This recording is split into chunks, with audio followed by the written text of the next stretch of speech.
Bienvenue dans un nouvel épisode du podcast « Aujourd'hui, écrivons demain ». Le podcast qui met en lumière les acteurs du nouveau monde et favorise l'éveil des consciences. Je m'appelle Katia, je suis l'hôte de ce podcast. Et je suis la fondatrice de Redaxilv, une entreprise de rédaction pour les professionnels et les particuliers. D'un côté, j'aide les acteurs du nouveau monde à se raconter et à se rendre visibles en rédigeant leur contenu sur le web et les réseaux et en leur donnant la parole sur ce podcast. Et de l'autre, j'aide les particuliers à écrire leur biographie, les témoignages, c'est mon dada. À travers ce podcast, je vous propose de découvrir comment des humains engagés et conscients participent aujourd'hui à la construction du monde de demain, le nouveau monde. Ils aspirent à un monde plus juste et plus respectueux du vivant. Ils se préoccupent des humains, des animaux et de l'environnement dans lequel ils évoluent et favorisent leur mieux-être. Tels des colibris, ils apportent leur pierre à l'édifice. Ils sont le changement que l'on veut voir dans le monde. Tous les lundis, je mets en ligne une nouvelle interview d'un acteur du nouveau monde pour que vous puissiez connaître son histoire et son talent, comprendre qui il est, ce qu'il fait, comment il est arrivé à faire ce qu'il fait, savoir ce qu'il apporte à ce nouveau monde. Je vous embarque avec moi le temps de cette rencontre en toute authenticité et humilité. Aujourd'hui, je suis en compagnie d'Alain Cailleux. Bonjour Katia. Bonjour Alain. Si je vous dis l'homme aux pieds nus ou en tongs, est-ce que ça vous dit quelque chose? C'est grâce aux réseaux sociaux que je l'ai découvert. Tant nous avons été voisins, j'ai moi aussi habité Bidart par le passé. Alain est un aventurier explorateur de la vie, et même un amoureux de la vie. Je n'ai pas souvenir d'avoir rencontré quelqu'un qui aimait autant la vie que lui. Il est la joie et l'émerveillement incarnés. C'est à travers le partage de ses expéditions à travers le monde, ou son quotidien sur la côte basque, fait de plaisir simple qu'il nous interroge sur notre rapport au monde et nous permet de nous reconnecter à l'essentiel. D'autant qu'il s'inscrit dans une approche minimaliste. Mais je ne vous en dis pas plus, place à notre conversation. Bonne écoute. Bonjour Alain. Bonjour Katia. Comment vas-tu? Très bien, merci. Je suis ravie de t'accueillir aujourd'hui pour mon podcast. Merci de m'accueillir sur ton podcast, c'est un plaisir pour moi. Alors, l'homme aux pieds nus, aujourd'hui tu es en tongs. En tongs, aujourd'hui il pleuvait un peu, c'est un peu froid. Socialement, quand je suis en société, je fais un effort, je mets des tongs. Voilà, pour ne pas choquer. On va resituer, on est début décembre, il y a eu un coup de tempête en arrivant à Bidart. On a pris une belle tempête, là. Écoute, on est à Bidart, on est entre Biarritz et Saint-Jean-de-Luz, là, sur la côte basque, un petit village très sympa. Et on se protège un petit peu de la tempête, parce qu'il ne pleut jamais au Pays Basque, mais aujourd'hui, il y a eu une petite averse. Voilà. Spécialement quand on s'est donné rendez-vous, ce qui est assez incroyable. Voilà. Qui es-tu, Alain? Est-ce que tu vas bien te présenter un petit peu à nous? Alain Cailleux, je suis un explorateur, aventurier, passionné par la vie, par le monde. Je suis père de 3 enfants, je suis marié à Soumaya, une princesse brésilienne. Voilà, pour faire simple, la personne que je suis. D'où te vient cet émerveillement de la vie? Je pense que je suis né comme ça. Je pense que ma vision positive du monde, c'est quelque chose d'assez inné, intuitif que j'ai depuis longtemps. J'ai toujours eu un regard bienveillant avec le monde et les personnes qui l'habitent. Ce regard s'est accéléré, s'est accentué, s'est confirmé par mes expériences. Ma vision positive du monde qui m'a emmené à aller à sa rencontre fait qu'aujourd'hui, plus je le rencontre, plus je confirme que j'ai raison, que le monde est bon, que le monde est plutôt bienveillant et que voilà, que les choses vont bien quand on les regarde avec bienveillance. Alors moi, c'est vraiment ce que j'ai perçu de toi quand je t'ai découvert sur les réseaux il y a quelques mois. Je me suis dit, mais il est incroyable ce mec-là, à avoir le sourire tout le temps et à s'émerveiller d'être au milieu des montagnes au Pays Basque ou en bord de mer. Voilà. Je suis souvent dans la nature, je m'émerveille beaucoup me verrais m'émerveiller de lever de soleil, de coucher de soleil, d'arc-en-ciel, de ciel. Tout ce qui me connecte à la nature me fait du bien. Je prends du plaisir à me baigner dans l'eau froide, je prends du plaisir à bivouaquer en montagne, je prends du plaisir à aller traverser des montagnes, des lacs, des pays, des frontières. J'ai un peu l'impression de me connecter au maximum à mon moi intérieur, ce que je suis moi. Ce que je suis aujourd'hui, c'est une personne qui est particulièrement sensible aux choses de la vie, que ce soit les choses humaines ou naturelles. Et voilà, je pense que ça va continuer. Comment est-ce qu'on peut arriver à être aussi optimiste que tu l'es? Je pense qu'il faut savoir se fermer un petit peu à l'actualité quotidienne. Il faut prendre un peu de hauteur. Il faut se déconnecter un petit peu des médias, mon conseil, hein. Et il faut se connecter à la vraie vie et aux vrais problèmes. Je pense que j'ai appris à à positiver tout ce qui m'arrive. J'ai une chance inouïe aujourd'hui, je suis en bonne santé, j'ai une femme qui m'aime, j'ai des enfants, j'ai la chance de pouvoir vivre dans une région qui est plutôt sympa, voilà, je suis quelqu'un qui est profondément chanceux et je dédie mon énergie à regarder en quoi j'ai de la chance. Si tu me demandes si je voulais être négatif, je ferais plein d'autres choses. Je regarderais la télévision, je regarderais l'information sur la guerre, je percevrais tous les problèmes qu'il y a sur la planète, etc. en permanence. Et au final, j'ai choisi d'avoir un regard extrêmement positif, optimiste. C'est-à-dire que de pas écouter tout ce qu'on me dit de négatif et d'aller voir la réalité des choses. Et puis au final, je m'aperçois que les gens le monde va beaucoup mieux que ce qu'on nous dit. Donc je garde ce positivisme pour être optimiste comme ça. Voilà, c'est mon conseil. C'est aller à la rencontre de la vraie vie, la nature, des vraies expériences. Sortez de chez vous et globalement, ça se passera mieux que ce qu'on pense. C'est le message que je retiens de toi. Allez voir. Aller à la rencontre des autres humains. Tu reviens d'un périple dans tous les pays du Stan, mais tu as fait 118 pays. 118 pays en tout, là, ça fait 46, j'ai 46 ans, j'en suis à 118 pays. Ça s'est un petit peu accéléré ces dernières années. Là, depuis 10 ans, j'ai accéléré mon parcours. Là, je viens de me faire des pays en stand. Depuis le Kirghizistan jusqu'à Bidar. Je suis rentré ici sans prendre l'avion depuis Bishkek, la capitale. Et pareil, c'était une région du monde on est plein de préjugés. Hein. Si je parle un français de base, les pays en stand, ils vont me parler terrorisme, peur, musulmans, gens méchants, machin, etc. Dans les faits, je n'ai rien vu de tout ça. D'accord, j'y ai passé plus de 2 mois. Et c'est une région du monde qui est passionnante, avec des gens passionnants, et je n'y ai fait que des belles rencontres. J'ai reçu beaucoup de bienveillance, je dors chez l'habitant, je découvre que le monde est bien plus beau que ce qu'on nous dit. Voilà. Donc c'est vraiment je suis un convaincu je suis un positiviste profond. Engagez-vous, faites le premier pas. Souvent, je le répète, mais le plus difficile de ce que je fais, c'est de traverser des pays minimalistes, d'exploration profonde des cultures et des gens. C'est pas vraiment difficile en soi. Le plus difficile, ce qui fait ma différence, c'est la capacité que j'ai à prendre le départ, à partir, à franchir le pas de la porte. La plupart des gens qui nous écoutent, là, vous diront, non, mais je peux pas partir, j'ai des contraintes. Effectivement, on a tous des contraintes. Je peux pas, j'ai mon chat, j'ai un repas avec ma mère dans 2 semaines, on a tous des contraintes. Et au final, une fois qu'on a fait le premier pas, on est parti. On part de chez soi avec un petit sac à dos et on s'engage quelque part. Ça peut être 2 jours, 3 jours, 1 semaine, 1 mois, peu importe. On fait toujours de prendre un mouvement, ce mouvement d'itinérance, ce mouvement de nomadisme dans lequel on s'engage avec peu de choses à la découverte du monde qui nous entoure. C'est d'une facilité débordante. Une fois qu'on est parti, tout s'inscrit dans une logique. La nature nous donne des réponses. On trouve le chemin, on trouve un cheminement et ça nous paraît d'une facilité incroyable. On se lève le matin sans savoir où on va dormir et ça se passe plutôt très très bien. Et il faut pas avoir peur de cet inconnu. On est tous on a été éduqués avec une pensée d'avoir toujours un endroit pour dormir, de se retrouver, pas avoir de toile le soir. On est paniqué. En réalité, il y a toujours des réponses. On trouve toujours, ça se passe plutôt très bien. Voilà. Donc, engagez-vous. C'est mon message. Je le répéterai plusieurs fois, mais. Engagez-vous. Alors, nous engager à quoi? Engagez-vous dans mon créneau à moi, c'est vraiment la découverte du monde. C'est le fait de pas avoir peur de l'autre, de pas avoir peur de l'autre pays, de l'autre culture. Je promets le fait de connaître les autres religions, connaître les autres cultures sans préjugés, aller à la rencontre de toute personne. Et vous verrez que les gens vous le rendront. D'accord? Engagez-vous dans vos rêves. J'ai plein de rêves. Je suis un homme rempli de rêves. J'en ai réalisé des multiples. J'ai pas fini. D'accord? 46 ans, mais la chance que j'ai, c'est d'avoir pris des départs un peu en rupture par rapport à ce qu'on nous oriente. Ce qui nous oriente aujourd'hui à avoir une réussite sociale, économique, matérielle. Je suis un ingénieur centralien avec une réussite de carrière plutôt bonne pendant les 15 premières années de ma vie.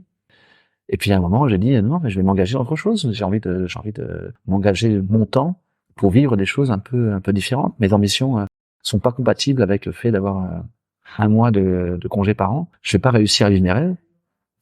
J'ai eu la chance de pouvoir libérer du temps et je me suis engagé dans des choses extrêmement en rupture. Je suis parti tout seul en Asie du Sud-Est au début, conseil que je donne à tout le monde. Toi aussi, Katia, le jour où tu peux te libérer 1 mois, l'Asie du Sud-Est, c'est très simple. Un petit sac à dos, les transports sont faciles, c'est safe. Il n'y a pas de difficulté majeure et on peut se faire une dizaine de pays en quelques mois avec un vrai bol d'air et puis c'est intéressant. T'as jamais fait l'Asie? Je suis allée au Sri Lanka. Ouais. Et effectivement, c'est la seule fois de ma vie où je pars en vacances en ayant juste décidé de la première nuit où je dors, pas des suivantes. Très bien. Alors, je n'étais pas toute seule, j'étais accompagnée, mais il n'empêche que c'était ma plus grande crainte de partir sans savoir où j'allais dormir. Le soir. Et en fait, je me suis rendu compte que c'était extrêmement facile, effectivement, de pouvoir se loger. La plupart des pays, le Sri Lanka fait partie des rester ouvert à une possibilité de dormir chez l'habitant, se réveiller le matin sans savoir, commencer à marcher, prendre un bus, prendre un train, puis finalement s'apercevoir qu'effectivement, dans le pire des cas, on a Booking qui aide beaucoup à trouver des endroits, il y a beaucoup, on est connecté. Bon, il y a des pays, c'est plus compliqué que ça, mais Sri Lanka est un pays qui est extrêmement bienveillant. C'est un des pays, d'ailleurs, que je trouve la population la plus gentille au monde. Oui, des rencontres assez extraordinaires, ouais. Sri Lanka, ouais. Tu vois, on t'a déjà fait. Tu fais partie de la minorité des Français qui ont appris qu'on pouvait se lever le matin, s'engager sur un chemin, sans savoir où on va manger ni dormir, et que finalement, on survit. Pour faire ça, il faut avoir un peu de temps. C'est plus compliqué quand on est dans une vie cloisonnée avec un temps limité. Quand tu pars avec une semaine de vacances, la plupart des gens, même en famille, vont réserver leur nuitée, etc. Mais j'insiste là-dessus sur le fait de laisser une grande part à l'inconnu, à l'imprévu. Plus vous réservez, plus vous planifiez, moins il y aura de surprises. Ne rien prévoir, sinon l'imprévisible, et ne rien attendre, sinon l'inattendu. Je la connaissais pas, mais je l'aime bien. Ouais. C'est une citation, mais je sais plus de qui elle est. On l'a retrouvée. C'est quelque chose comme ça, oui. Ça me parle. Ça me parle. Se laisser surprendre et porter par la vie. Plus on cadre les choses, moins on laisse de place à la rencontre. Si tu as tout bloqué, tu vas rencontrer quelqu'un de merveilleux qui va t'inviter à manger chez lui, tu vas refuser. Alors que ton cœur et toute ton expérience auraient été transformées si tu avais accepté cette invitation d'aller chez lui. Aujourd'hui, je ne refuse jamais une invitation. Je provoque même cette invitation. Je rêve de me faire inviter chez quelqu'un. C'est pas de voyeurisme, c'est une forme de curiosité, de volonté de rencontrer les gens qui fait que. Ouais. Et ton premier voyage, à quel moment t'as décidé de partir? Qu'est-ce qui a été aussi le déclic pour partir? Alors, il y a eu plusieurs phases. Il y a eu ma phase de partir quand j'étais ingénieur. Même quand j'étais étudiant, je partais déjà tout seul. Quand j'étais ingénieur, j'ai voulu partir en tant qu'ingénieur. Donc, je suis parti en Slovaquie pendant 3 ans. Je suis parti en Espagne pendant 5 ans. Je suis parti au Brésil pendant 5 ans. En tant qu'ingénieur. D'accord. J'ai trouvé dans le travail que j'avais une façon d'abreuver, d'alimenter ma soif de découverte.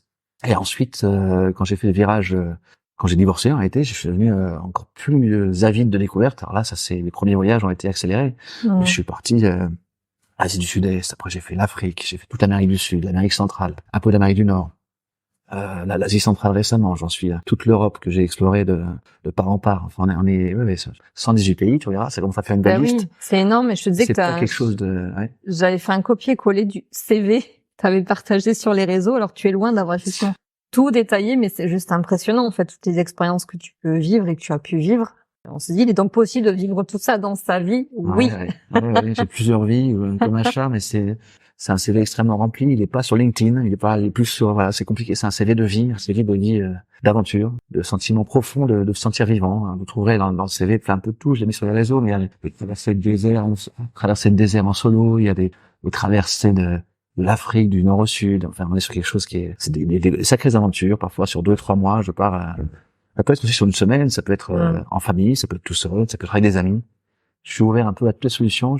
Ma spécialité aujourd'hui, c'est vraiment la partie, en solo, traverser de frontières, traverser de continents, partir d'un point A, essayer de rejoindre un point B à 6000 km de là, sans prendre l'avion, en restant terre à terre, restant collé au sol, aux gens, aux vivants. Et ça me réussit plutôt bien. Pas des gens diront qu'il y a des dangers. Je suis encore en bonne santé, tout va bien. C'est ce que je t'entendais dire, effectivement, dans ton interview à Radio Biarritz. On te disait, mais comment tu fais s'il t'arrive quelque chose? Tu disais, j'ai aucune assurance santé, je n'anticipe aucun problème. D'ailleurs, je n'en ai eu quasiment aucun. Ouais. Puis quand bien même il y aurait un problème, il y aurait une solution sur place. Ouais. T'as vraiment foi en la vie. J'insiste là-dessus, on a plein de peurs qui sont des peurs conditionnées. Quand on voyage un petit peu dans des pays plus pauvres, tu vas à Madagascar, tu vas en Inde, etc., t'aperçois que les gens vivent réellement au jour le jour. La vraie pauvreté, c'est des gens qui cultivent leur riz pour manger tous les jours. Ils n'ont pas de système de retraite. On est sur des systèmes familiaux dans lesquels les anciens seront entretenus ils seront blessés ou pourront plus travailler. Ils arrêteront de travailler à 75 ans et ils seront nourris par leurs enfants normalement. Enfin, c'est quelque chose. Je me dis, mais bon, ces gens-là n'ont pas non plus de prévision long terme des problèmes. S'il y a des problèmes, ils feront tout ce qu'ils peuvent pour les résoudre. Et c'est ma façon d'aborder l'aventure aujourd'hui. Non, j'ai pas d'assurance sur rapatriation. Je sais rien du tout. Je m'engage. Ça me réussit plutôt bien dans tous les pays où tu vas, même avec un enfant. Mon petit dernier Théo, là, il a 6 ans. Il a déjà une 30aine de pays à son actif. Il a fait un sac à dos avec moi. Maintenant, il commence à marcher tout seul, mais pareil, j'ai eu de problèmes majeurs et les problèmes qu'on a eu de santé avec un enfant en bas âge, on les a résolus dans les différents pays qui finalement ont aussi des systèmes de santé, ça se passe plutôt bien, il y a rien de dramatique. Il faut y aller. Engagez-vous. N'ayez pas peur. Alors, on a parlé un petit peu en aparté de Florian Gomé, à qui tu me fais penser, dans ta manière, en tout cas, d'appréhender le monde. Donc, je rappelle, il a parcouru 3200 kilomètres à travers l'Europe, en plus en temps de Covid, sans papier, sans le sou, sans hébergement, enfin sans rien, complètement dépouillé. Et il est parvenu à aller de bout en bout, ce qu'il s'était projeté, et les pieds nus lui aussi. Ouais, et pieds nus. Et les pieds nus. On partage pas mal de points communs. Je suis un peu moins extrémiste que lui sur la partie nourriture. On en parlait Oui, tout à parce l'heure, qu'il est crudivore. il est crudivore. Pour l'instant, je maintiens une alimentation. Je mange je mange de la viande, je mange un peu de tout. Mais la partie, je suis en admiration devant l'énergie qu'il a eue. Partir de chez lui, il s'est engagé.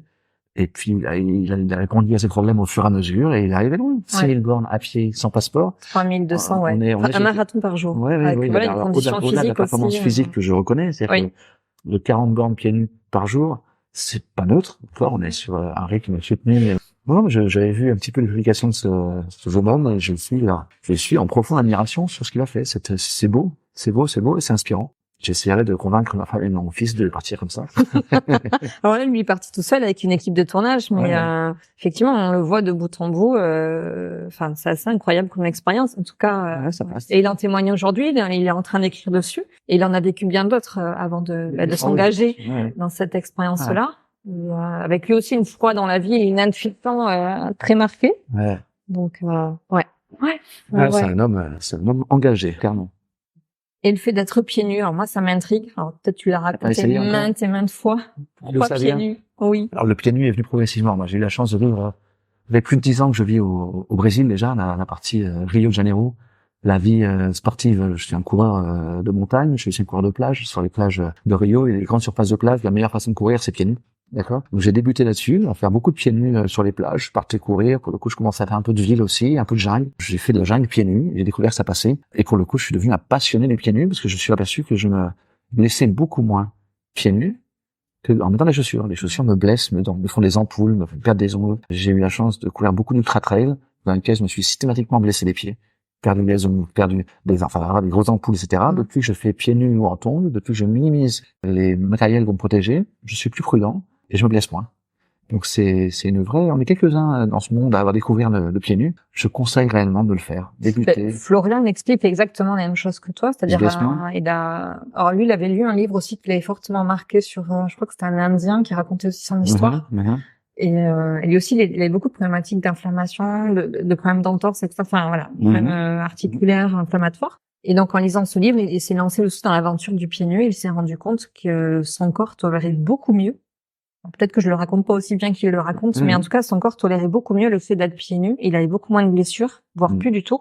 En fait, il explique bien comment finalement toutes les baskets, il y a toute une industrie aussi derrière. On voit bien l'inutilité ou au contraire, ça peut créer beaucoup plus de blessures qu'autre chose. Donc il y a, voilà, encore une fois, c'est un changement de paradigme. Oui. Donc je me promène régulièrement pieds nus, en tongs. Je prends goût à ce contact avec le sol, quel qu'il soit, même en ville, même dans des sols même sur du béton. Alors c'est pas l'idéal est la nature, mais j'ai fait des trails de plus de 40 ou 50 km 100% pieds nus. D'accord? Donc ça commence à devenir des grosses distances où on apprend à refroidir son pied quand il réchauffe, à le mettre dans de la boue pour utiliser un petit peu la boue pour protéger, mettre une couche protectrice. Enfin, il y a plein de solutions qu'on apprend naturellement sur le tas. Et aujourd'hui, je suis capable de faire 40, 50 km de montagne, 100% pieds nus, en gérant ma vitesse en fonction de ma sensibilité. Donc on est beaucoup plus connecté. Pas moins vite qu'en tennis, oui, mais c'est pas grave. On a du temps. Et en tongs, alors ça, je trouve c'est extraordinaire. La tongs, c'est un compromis. J'ai la chance de, voilà, la tongs, c'est connu au Brésil, j'avais une marque Havaianas. Aujourd'hui, j'ai une marque Couchou, qui est une marque qui me soutient, ici au Pays Basque. C'est une bonne solution pour protéger la voûte plantaire quand il y a vraiment des surfaces pleines d'épines ou, etc. C'est quand même un bon compromis. C'est un bon compromis. On reste peu protégé, mais finalement, c'est suffisant pour, sur des grandes distances. Parfois, la voûte plantaire s'échauffe. Ça vaut la peine un petit peu de la protéger quand même. Donc, pieds nus en tongs, c'est ce que je conseille à tout le monde aujourd'hui. Non, mais je trouve ça assez extraordinaire. Je crois que une des premières vidéos qui me revient, c'est tu es sur le chemin où tu vas vers Pattaya. Ouais. Et je te vois en tongs et je me dis, mais comment c'est possible de pouvoir marcher en tongs, enfin, sur des chemins qui sont assez escarpés, enfin. C'est qui ce gars? Ah ouais, ça m'arrive. Je pars d'ici, je pars de Bidar et je vais jusqu'à Espagne, Pattaya, et c'est possible. Écoute, je savais pas non plus. Je t'avoue que j'avais jamais vu personne le faire. J'ai des genres d'expériences que je fais. Alors je m'engage, je teste, je vois jusqu'où je peux aller et puis je pars jusqu'à Saint-Sébastien en pieds nus, en tongs, trouvant des réponses. Et ça, je conseille. Essayez. Oui. J'essaierai de faire des initiations aux pieds nus. Ouais, bienveillantes pour essayer de rompre un peu avec les paradigmes habituels. Parce que la plupart des gens nous transmettent des peurs qui sont des peurs irrationnelles, des peurs de gens qui n'ont pas essayé. Et on est quelques-uns à avoir essayé, et tous ceux qui ont essayé partageront le même constat. Ceux qui font te disent, c'est agréable, c'est bien. Tous ceux qui te diront que c'est pas bien sont des gens qui ne font pas. Donc là, j'ai appris un truc, c'est apprendre à écouter ceux qui font.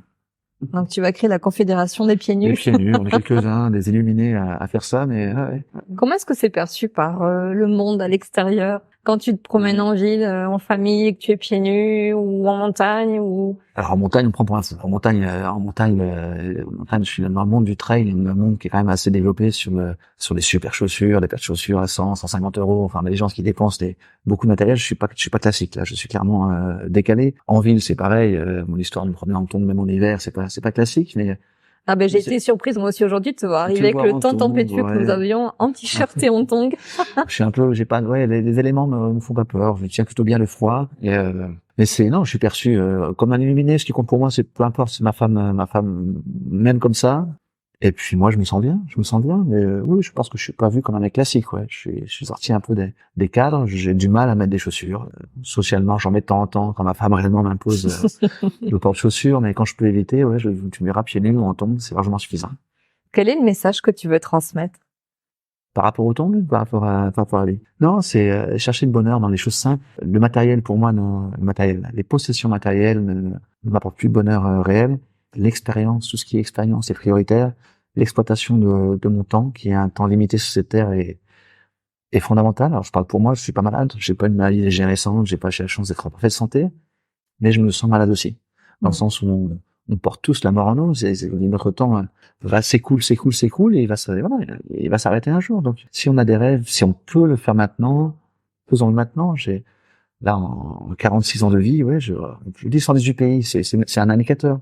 Mais je veux dire qu'on peut vivre nos rêves. J'ai vécu des centaines de rêves que dans une vie normale, je sais pas, il faudrait peut-être 15 ou 20 vies pour faire, que j'ai réussi à tout encastrer et à maintenir plus ou moins une vie équilibrée, une femme, des enfants. J'essaie de trouver un compromis en permanence. Ce que je dis, c'est que il y a plein de solutions pour réaliser vos rêves. Je j'ai pas la solution de chacun a ses contraintes financières, familiales, de temps, etc. Mais je pense qu'on est beaucoup plus, je suis pas le seul à pouvoir faire ce genre de choses. La différence que j'ai, c'est la capacité que j'ai eue à prendre le départ, à m'engager sur ce premier pas vers l'aventure. Là, depuis 10-15 ans, j'arrête plus et j'ai du mal à arrêter. J'ai envie de garder cette liberté. Il y a une forme d'addiction. Oui, il y a une forme d'addiction. Il y a une forme de ressenti, d'avoir pris les bonnes décisions avec ces ruptures dans le passé. Et donc, je le répète souvent, mais pour moi, la bonne décision a toujours été de partir. Et ça, c'est inquiétant. Ça veut dire, effectivement, dans la société actuelle, ça veut dire, je suis pas quelqu'un qui aime rester. J'aime partir. Le départ, que ce soit en famille, à plusieurs, etc. Je dis toujours, pour vivre ce que j'ai vécu, il faut partir. Pour vivre intensément, il faut prendre ce départ. Et c'est une forme d'addiction. Je suis devenu addict à ce besoin de rencontre avec différentes cultures, de découverte. Non seulement de découvrir, mais aussi de partager. Je partage sur les réseaux sociaux ce que je vois. Et je suis devenu un passionné de tout ça. Je sais pas comment ça va, ça va s'amenuiser ou pas. Pour l'instant, ça diminue pas. Avec l'âge, je reste en paix et je n'ai pas envie de me soigner. Je me sens bien, comme ça. Est-ce qu'il y a une forme de fuite aussi, finalement, à partir au bout du monde, à explorer? Bien sûr, je fuis beaucoup on fuit des problèmes. Quand on reste, on est contraint de s'attaquer à plein de problèmes. Mais ça fait 15 ans que je fuis sur les critères habituels. Mais j'ai vécu intensément. Ce que j'ai vécu, vraiment, il n'y a aucun regret. Après quoi, tu cours? À quoi tu essaies d'échapper? Après mon bonheur. Non, j'essaie d'échapper à rien du tout. J'essaie d'échapper à la tristesse, d'échapper aux problèmes, et je cours après mon bonheur. Mon bonheur est, je sais que je le trouve systématiquement, dès que je cours dans les montagnes, dès que je me verrai à nager ou en train de paddle sur la mer, à prendre des vagues, courir sur les plages, aller dans les nouveaux pays. Je trouve un bonheur entier. Le bonheur est plein quand je suis en famille. Tu me demandes où est-ce qu'il y a mon bonheur sur ce chemin. Clairement, c'est partir à la découverte en famille. C'est ça que c'est mon rêve en permanence. Dès que je peux, je réussis à emmener avec moi ma femme, mes enfants, etc. Mais tout seul, je suis aussi heureux. J'ai trouvé un moyen clair de remplir mon âme de moments incroyables. Donc j'aurais du mal à m'arrêter de courir, de marcher, d'avancer, de pédaler, à voir. Qu'est-ce que tu as appris sur toi au fil de tes explorations? Sur moi, j'ai appris que j'étais je suis quelqu'un d'assez unique sur ma capacité à m'adapter à toutes les situations. J'ai appris ma capacité à ne pas avoir besoin de grand chose pour être heureux. J'ai appris ma capacité à ne pas avoir besoin de manger beaucoup pour être bien. J'ai appris que j'étais quelqu'un d'extrêmement adaptable, passionné par les autres cultures, profondément tolérant. J'ai appris à perdre un petit peu mes notions de préjugés. On a tous des préjugés, même moi. Je m'estime quelqu'un d'extrêmement ouvert aujourd'hui, mais on est quand même tous influencés par certains préjugés. Donc je me rends compte aussi de mes préjugés. Non, j'ai appris sur moi énormément de choses. Je me sens un homme à sa place. À sa place, j'ai appris à être moi. J'ai appris à être la personne que je suis profondément, pas la personne que la société, que mes parents, que la famille attendent de moi, mais bien celle que je suis. Je suis un homme. Je le disais au début, je suis explorateur, aventurier. C'est ce que je suis profondément. C'est ce que j'aime découvrir, partager, rencontrer. Je suis père de famille. C'est ce que je suis aussi. Je suis le père, évidemment. Bon, voilà, je me sens épanoui dans ce rôle de père. Et puis voilà, c'est ce que je suis, ce que je suis profondément. Quelles sont tes valeurs? Ma valeur principale, c'est la liberté. Enfin, on s'en rend bien compte. Je suis un homme épris de liberté. J'ai du mal à rentrer dans toute forme de cloisonnement, de règles. Je suis devenu quelqu'un de passionné par la liberté, de tolérance, d'amour, de paix. Ça paraît être un discours un peu sectaire ou un peu quasiment religieux, mais mes voyages, mes explorations m'ont appris à voir le monde avec un amour incroyable. C'est pas ce qu'on nous transmet aujourd'hui dans les médias. C'est pas ce que les médias ont aucun intérêt à nous transmettre un vrai amour entre les hommes. On nous montre plutôt la partie négative, des conflits, etc. Et non, ma valeur principale, c'est liberté, amour, paix, tolérance, ouverture d'esprit, partage. Je suis devenu un peu un gourou de la paix, de la vie du carpe diem, du moment présent. Dans ma recherche du bonheur, j'ai appris à faire fi du passé et à surtout pas me concentrer sur le futur. Je vis dans un présent surprenant pour beaucoup. Ma femme connaît tous les problèmes, les difficultés que je peux avoir, me trouve quasiment philosophe. C'est-à-dire que j'ai, comme tout le monde, plein de problèmes. Mais je continue à avoir dans le présent le bonheur. Tu me vois aujourd'hui, je suis profondément heureux. Ah mais oui, enfin c'est en tout cas ce que je perçois de toi sur les réseaux, parce que c'est que tu communiques aussi beaucoup sur les réseaux, et c'est ce que je perçois de toi là, effectivement, en présence. Oui, c'est pas un masque que tu te mets effectivement sur les réseaux. Ça pourrait être une posture que tu prends, mais non, tu es réellement. Je suis profondément heureux dans la vie. Ouais. Je regarde le monde avec bienveillance réellement. Dans la nature, sur les réseaux, vous verrez quasiment en extase, mais c'est des moments de ressenti qui sont vraiment... voilà, je m'estime hyper chanceux. Je publie beaucoup parce que j'ai toujours l'impression de vivre quelque chose d'unique. Je me sens profondément chanceux. De partage. Oui, je partage, j'aime partager parce que j'ai l'impression de voir des choses qu'on est très peu à avoir la chance de voir un vrai monde. Donc je le partage avec intensité. J'ai l'impression d'être quasiment le seul à voir ça, ce qui n'est pas toujours le cas, mais en tout cas mon ressenti est d'être profondément chanceux. Donc je le partage. Je partage chaque journée comme si c'était la dernière. Je vis. C'est un ressenti qui paraît. Tu vas pas mourir. Pourquoi tu dis ça? Mais je dis non, mais c'est une façon de vivre. C'est une façon de voir le monde. Si chaque matin tu te dis qu'est-ce que je vais faire aujourd'hui si j'allais mourir bientôt, bah tu ferais des choses certainement différentes de ce que le commun des mortels fait. Je le disais encore aujourd'hui à ma femme. Je dis, tu vois, aujourd'hui, ce que j'ai fait, voilà, j'ai fait ce que j'avais envie de faire. J'ai aucun regret. J'ai aucun regret. Comment es-tu arrivé à avoir cette conscience-là? L'expérience réellement. Je pense on prend pas la confiance en regardant la confiance. Tu as entendu confiance, mais oui, confiance, ça vaut pour les deux. Ça vaut pour les deux. Alors la conscience, conscience pas de cette urgence à vivre, mais de profiter de la vie vraiment pleinement, un jour après l'autre, et de t'émerveiller de tout ce qui t'entoure. Enfin, je pense que j'ai toujours été comme ça, là, un peu naturellement, mais clairement un divorce avec un plan de vie que j'avais tracé avant le divorce, un plan de vie classique de père de famille, avec une vie d'ingénieur, d'expatriation diverses et variées, mais une vie bien remplie, sportive, j'étais le même bonhomme, mais j'avais une vision claire d'arriver à la retraite, de voir mes enfants, d'avoir un chien, un chat, une maison, une voiture. Voilà, c'était mon schéma classique, ça c'était un schéma que j'ai connu jusqu'à il y a une dizaine d'années, jusqu'à 2010 à peu près, 2010-2011, c'est la vision que j'avais, et ça me convenait assez bien. Le divorce, ça fait exploser un petit peu tout ça, j'ai découvert qu'on n'était pas toujours maître de son destin, que même en faisant toutes les choses bien, tout pouvait exploser. Donc pour le coup, toutes les prévisions d'avenir ont explosé. Et pour le coup, j'ai décidé de prendre mon avenir, mon présent en main, et de vivre ma vie comme je l'entends. Donc je suis devenu une forme d'égoïsme, une forme de priorisation du bien-être immédiat que j'applique depuis quasiment 10 ans. C'est ça, je pense, la conscience que j'ai eue, c'est celle-là, c'est le fait de chacun est responsable de son bonheur. Il faut pas attendre quoi que ce soit de qui que ce soit. Je pense qu'on est chacun responsable de son bonheur. Et c'est plutôt le contraire. Le bonheur des autres qui nous entourent dépendra plus du fait que nous, on soit heureux. Si moi, je suis pas bien, mes proches seront pas bien. Donc, je décide de tout faire pour être bien. Et ça m'arrive C'est un message fort. Et en tout cas, c'est aussi le message qui est véhiculé en filigrane de toutes les interviews, clairement, qu'on a cette capacité à pouvoir se rendre heureux tout seul. Mais il nous faut le décider à un moment donné. Quand toi, tu as eu un déclic aussi. Tu as un accélérateur, mais tu as décidé à partir de là d'être heureux d'assumer mes choix, d'être heureux dans ma vie, de prendre des choix parfois contraires ou en opposition avec ce qu'on attend de nous. Je pas être mais... Et puis voilà. Puis je suis encore là. Je suis en bonne santé. J'ai un monde qui est encore grand à explorer. À voir la suite. Mais c'est plutôt, je pense que c'est plutôt un bon conseil à ceux qui veulent réellement trouver une voie alternative ou s'ils sont pas heureux dans leur vie. La bonne décision, je pense que c'est réellement de s'engager vers un changement. Il y a pas de danger majeur. Vous pourrez revenir dans votre vie classique, vous pourrez dire allez-y, essayez, testez, partez, changez. Globalement, ça se passe bien. En préparant un petit peu cette interview, il y a une citation qui m'est venue: l'avenir appartient à ceux qui se lèvent tôt. Ça me correspond bien, ça me parle pas mal. Ceux qui me suivent sauront que je suis un passionné de lever de soleil. Partout où je vais, où j'aille, j'ai quelques rituels bien-être qui sont on appelle le run du matin, mais je me réveille à 3, 4, 5 heures du matin, tous les matins. Ouais. Pour aller voir le lever de soleil. Dans les pays asiatiques, le soleil se lève tôt, 5, 6 heures plus tard. Donc, je monte des sommets de nuit, pour voir un petit peu la nature, rencontrer le soleil, qui est mon principal partenaire de jeu du matin. Et c'est pas que ça, en fin de compte. C'est plus le fait que je suis convaincu que le monde appartient à ceux qui se lèvent tôt, dans le sens où on a accès à un monde qui est plutôt préservé dans la période du matin. Jusqu'à 8, 9 heures du matin, il n'y a pas grand monde qui s'occupe de la nature.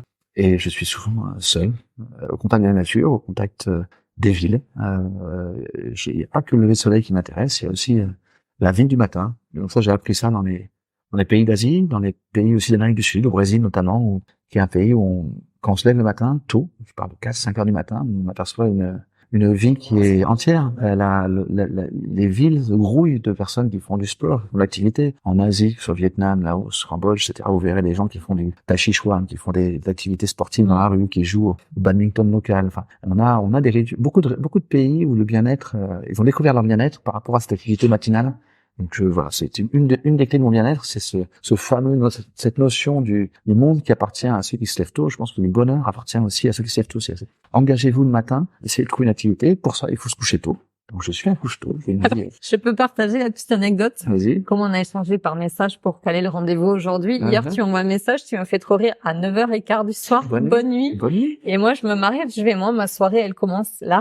Quand le soleil est couché, le cailleux, il commence à penser à se coucher. Je suis extrêmement synchronisé avec le soleil. Donc là, en hiver, les journées sont plus courtes. Et globalement, dès que le soleil se couche, sincèrement, je pense à me coucher. Comme les anciens, tu vois, j'ai interviewé un monsieur qui a 99 ans qui voulait recueillir son histoire pour la partager à sa famille. Oui. Et il me racontait, donc, il est né au Maroc, il a grandi au Maroc. Et en fait, à l'époque, ils n'avaient pas d'électricité. Et donc, il vivait au rythme du soleil. Donc, il se levait, se couchait en même temps que lui.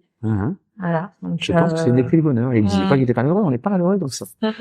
J'ai l'électricité chez moi, même. Mais c'est vrai que j'ai un rythme. Ma femme s'y est habituée. J'aime me lever très tôt. Et pour le coup, je me couche tôt aussi. Il est rare qu'après 10 heures, je sois réveillé.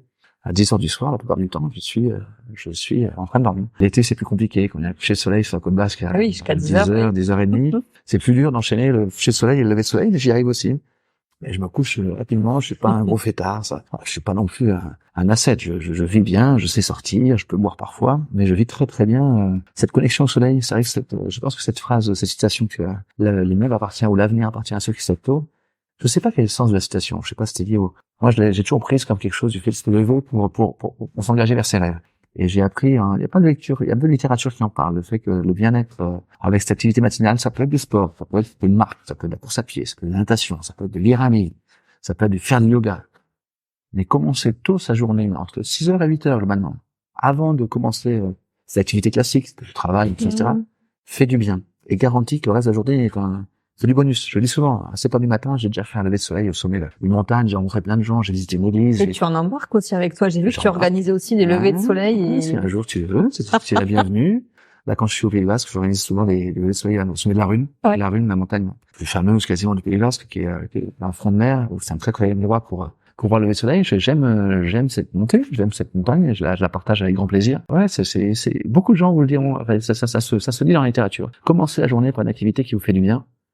Faites quelque chose pour vous, de manière égoïste. N'attendez pas les autres, faites-le. Souvent, on s'en rend compte, mais quand tu mets une activité le soir, par exemple, une journée de standard, de travail, etc., il y a toujours des excuses. Tu as un enfant qui est malade, tu as pris du retard parce que tu as une réunion de travail qui a duré plus longtemps. Mais au final, tu feras pas l'activité que tu avais prévue entre 6 et 7. Si tu la mets le matin, entre 5 et 6, entre 6 et 7, ça dépend de personne. Ça dépend que de toi, te coucher et te lever tôt. Et globalement, je pense que c'est une des clés du réussite. La plupart des gens qui parlent de bonheur, il y a peu de couches tard qui se lèvent tard. On trouve beaucoup de gens qui se synchronisent pas mal avec le soleil et qui ont une vie relativement saine, peu festive. Je suis pas dit pas festive, hein. J'aime la fête aussi. Comment est-ce qu'on peut communiquer avec toi? Alors, tu es très connecté sur les réseaux, tu es sur Facebook, Instagram, principalement, les réseaux un peu vieux. J'ai pas fait le virage YouTube, TikTok encore, que je le ferai bientôt. Mais ouais, YouTube, Facebook, Instagram, je réponds en général, je suis connecté. Alors, je suis connecté, c'est intéressant, parce que je suis pas si connecté que ça. Tu verras, je suis connecté, je suis extrêmement connecté, je publie énormément, je suis productif, mais c'est par phase, je me connecte une demi-heure intensément, et en général, après, je laisse le téléphone quand je suis en aventure. Oui, tu passes pas du temps à scroller, à regarder les publications. Je scrolle assez peu, je communique plus de manière poussée, je scrolle très peu, et je publie ce que je vois, je filme ce que je vois ponctuellement, je filme, peut-être 3-4 minutes par jour de ma vie que je partage, ma vie en aventure, en voyage, en exploration, ma vie familiale. Je partage en toute transparence un peu ma vie. Mais ouais, là, vous me retrouverez assez facilement. Est-ce que tu as des projets? J'ai plein de projets. Je suis rempli de projets. C'est un problème, c'est que ma tête ça bouillonne. Ça bouillonne. Bon, alors, le projet principal, c'est de poursuivre ma conquête, l'exploration des pays. C'est un indicateur que je suis maintenant depuis un an ou deux. Je comptais pas trop jusqu'à maintenant. Je visais l'exploration. Maintenant, ça commence à avoir du sens. 118 pays. Donc, on sait qu'il y a près de 200 pays classifiés à l'ONU. C'est un indicateur que je vais suivre, et pour le coup, c'est quelque chose qui parle un petit peu au grand public. Donc, je vais utiliser. Mon but, c'est de trouver des partenaires pour réussir à poursuivre cette aventure. Jusqu'à maintenant, je me suis principalement autofinancé. D'accord. Alors, la question peut se poser, effectivement, comment est-ce que tu fais? Financièrement, très simple, c'est que j'ai quitté ma vie d'ingénieur il y a plus de 12 ans, il y a 11 ans. Alors, lorsque je l'ai quitté, j'ai eu un chèque de départ. Et j'ai fait un virage complet. J'ai changé mon niveau de vie, mon coût de vie, mes dépenses. Et j'ai dépensé ce chèque, c'est plus de 100 000 euros, voilà, avec modération, progressivement.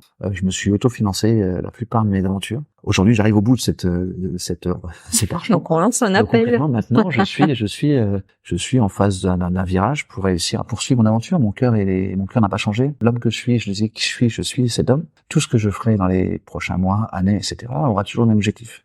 Partir à la découverte du monde, en famille, si possible, ou tout seul. Mais je ferai tout ce que je peux pour trouver des solutions pour me réaliser, ma réalisation. Donc, projet numéro 1, c'est celui-là. Et dans ce projet, il y a évidemment plein de sous-projets qui vont se créer. Donc, c'est réussir à emmener ma femme dans les Caraïbes. Je lui en ai parlé. Je vais essayer de faire pas de pays dans la zone des Caraïbes que j'ai pas encore fait. Faut qu'on trouve une solution pour réussir à en explorer certains en famille. Ça, c'est bien, je pense. Je rêve de ramener mes enfants en vélo, traverser les États-Unis, tu vois, c'est mettre mes enfants chacun sur un vélo et leur apprendre un petit peu ce nomadisme. C'est pas classique, hein. Un père de famille qui dit mes enfants, moi je les emmène, je rêve de les emmener, voilà. Donc c'est ça mes principaux projets pour l'instant. Et puis là à court terme, on a un projet de partir au Brésil comme tous les ans. On a une vie assez nomade. On fait une migration quand le temps se refroidit au Pays Basque, on repart à Rio de Janeiro où j'ai ma belle famille, dans la famille de ma femme Soumaya. Différents projets. J'écris bientôt mes projets de 2024. Je structure en général tous les ans en parlant. J'ai pas des projets trop long terme. J'écris exactement annuel. Je m'écris une série d'objectifs ou de rêves à réaliser. En général, c'est bien. En général, ce que j'écris se réalise. Alors moi, j'ai été touchée par ton humanité et ta manière de voir le monde. C'est pourquoi je t'ai proposé de participer à mon podcast. C'est quoi pour toi le nouveau monde? Le nouveau monde, ce monde dont je rêve, c'est un monde avec peu de frontières. Un monde avec peu de guerre. Évidemment, ça paraît toujours idéaliste, mais aujourd'hui, on allume la télé, on ne prend pas les yeux sur la guerre. Je suis devenu un anti-militariste. J'étais pas comme ça quand j'étais jeune. Aujourd'hui, l'expérience de tout ce que j'ai pu voir comme pays anciennement en guerre j'ai fait le Vietnam, le Laos, le Cambodge, plein de pays qui ont été des pays au cœur de conflits armés dans lesquels je n'ai rencontré que des gens bons. Et je me suis dit, mais comment on pouvait distinguer à l'époque un Khmer rouge, les mecs du Sud, les mecs du Nord? J'ai compris que non. C'était bien les mêmes gens, des gens extrêmement bons, tous, qu'on a manipulés par des intérêts économico-militaires dans des conflits bloc de l'Ouest, bloc de l'Est, etc. Auxquels je souhaite qu'on ait un monde alternatif dans lequel les gens aient une vision un peu plus ouverte du monde, dans lequel ils s'aperçoivent que finalement on est tous sur une même planète, que toutes les personnes qui y a sur la planète que j'ai rencontrées ont la même envie d'avoir une vie de famille, d'avoir une vie en paix. D'accord, il y a pas de vrai haineux à niveau individuel, ça n'existe pas. Les gens, l'homme est conscient, enfin, il est ouvert. La haine à un niveau collectif existe pour des raisons politiques, économiques, militaires, etc. Mais en réalité, je pense qu'on peut éviter. On peut avoir un monde alternatif qui consomme un peu moins sur la partie matérielle, qui vit plus en paix, qui se tolère plus, qui a une vision beaucoup plus pacifiée des religions. On porte moins de jugement. Je rêve d'un monde sans la peine de mort. Je rêve d'un monde. Je suis devenu un peu idéaliste. J'étais pas réellement comme ça il y a une quinzaine d'années. Aujourd'hui, mon expérience du monde me donne envie me fait croire que c'est possible, que ça peut se produire. Quand je dis un monde sans frontières, j'insiste là-dessus. Je suis à la fois pour un monde sans frontières et pour un monde qui maintient ses cultures locales. J'ai appris à valoriser toutes les cultures locales. Mon fils aujourd'hui apprend la langue des ancêtres, il apprend le basque à l'école. Et je suis convaincu c'est pas incompatible. On peut avoir un monde sans frontières et avoir plein de cultures qui se défendent, qui avancent, qui se communiquent. Les frontières, t'avais connu ça à l'époque du Covid, c'était pour moi ça a été un monde qui m'a fait peur. J'ai vu les frontières se fermer. Elles se sont fermées pour des raisons sanitaires. Elles sont restées fermées longtemps. La frontière à côté, la frontière France-Espagne. Même après la crise sanitaire, ils en ont profité pour maintenir la frontière fermée avec des flux migratoires qui venaient d'Afrique, qui étaient rebloqués à la frontière Espagne-France. Ça me fait du mal. À niveau individuel, je suis devenu un passionné de frontières ouvertes. J'ai du mal à supporter ces frontières qui se ferment pour des raisons diverses et variées, que ce soit sanitaires, d'immigration, de peur. Alors, j'ai pas la solution à tous les problèmes du monde. En tout cas, je sais que les pays, les zones les plus compliquées, sont souvent des zones où les frontières sont fermées. Et on se retrouve avec des zones qui sont pas safe. C'est plus le contraire. Plus on ouvre les frontières, plus c'est safe. C'est mon point de vue. Quelle est ta pierre à l'édifice? Ma pierre à l'édifice, je contribue en montrant une vision positive du monde. Je pense que réellement, ceux qui me suivent verront que j'ai une vie relativement simple. Je m'attache mon lien à la nature est assez unique. Ma connaissance pratique du monde est loin de ce que vous pourrez voir dans les médias. J'insiste sur j'estime avoir une vision assez objective de la rencontre des gens que je vois sur mon chemin.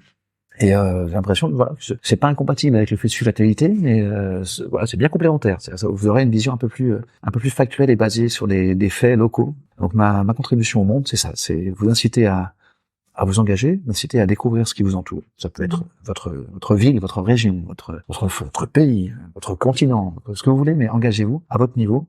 Et puis l'envie de réaliser ses rêves. Vraiment, je suis un exemple de personne j'avais pas forcément tout pour réaliser mes rêves. J'avais tout pour avoir une vie relativement rangée et carrée. Et puis au final, au bout de 10 ans, tu peux savoir qu'il y a pas mal de choses qui se sont faites. J'ai pas fini. Et j'ai pas toutes les réponses sur comment je vais le faire, mais je suis optimiste. Les solutions sont sur le chemin. Il y a plein de réponses qui viendront. Ouais. L'interview touche à sa fin. Quelle est la question que je ne t'ai pas posée que tu aurais aimé que je te pose? Tu m'as tout demandé. Tu m'as tout demandé quasiment. Non, j'ai pas de questions particulières. Est-ce qu'il y a quelque chose que tu veux ajouter avant que moi je te pose encore quelques petites questions pour terminer? Le message principal, c'est engagez-vous, n'ayez pas peur du monde. Le monde est plutôt beaucoup plus sûr quand vous partez que quand vous restez chez vous, finalement. Donc c'est le message principal, engagez-vous. Et puis n'hésitez pas à me contacter si vous avez des idées de financement pour mes prochaines aventures. Ceux qui me suivent actuellement verront qu'il y a du contenu, que je partage plutôt bien ce que je fais. Et tu as une belle communauté aussi, tu as pas mal de personnes qui te suivent sur les réseaux. Sur le Pays Basque, au niveau français, c'est plutôt... Enfin, physiquement et virtuellement. Physiquement aussi, parce que mon virtuel n'est qu'un outil pour le physique. Je suis un passionné de rencontres physiques. Le virtuel, pour moi, est une un très bon outil. Certains vont dire, c'est un vice, c'est faux, c'est machin. Dans mon cas, non. Ça m'a toujours fait des belles rencontres. Aujourd'hui, Cassette est là aujourd'hui parce que c'est le virtuel qui nous a amené. Mais oui, on vit en 30 minutes l'un de l'autre. Il a fallu en passer par les réseaux pour que je te découvre. Donc, c'est aussi ce qu'on en fait, de toute façon. C'est une porte ouverte. C'est globalement de la même façon que je dis que quand je pars à l'étranger, je fais des belles rencontres. Dès que j'ouvre mes portes ici, en organisant des pique-niques sur la plage, des levées de soleil, etc. Globalement, je rencontre des gens, je rencontre toujours des gens qui sont passionnants. Parfois, je voyage quand je reste chez moi à Vida. Je voyage en rencontrant les gens. On va terminer sur le portrait chinois. Tu te rappelles le petit jeu, si tu étais une fleur, tu serais... Vas-y.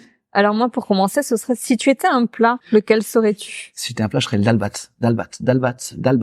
Un plat népalais, Népal, Tibet, dans les montagnes de l'Himalaya. Le plat numéro 1 qu'on mange en permanence quand on est en montagne, c'est le dalbat. On le mange pas le matin, mais on le mange midi et soir. C'est un plat de riz avec un peu de haricots noirs et un petit bout de pain, parfois un peu de poulet.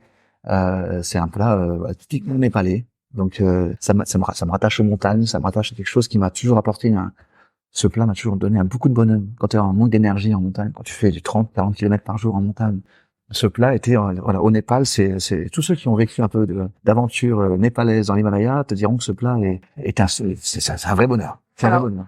Eva, que j'ai interviewée dernièrement, m'a cité le même plat que toi. Ah oui, elle a été au Népal et c'est le plat dont elle m'a parlé. Ah, c'est vrai. Ouais. Non, c'est bien. Tu vois, tu rencontres des gens qui ont un petit peu de parcours, mais c'est pas un plat extrêmement bon, ni fin, mais il est tellement standard et tellement lié à l'aventure dans l'Himalaya que voilà, ça donnait une religion quasiment.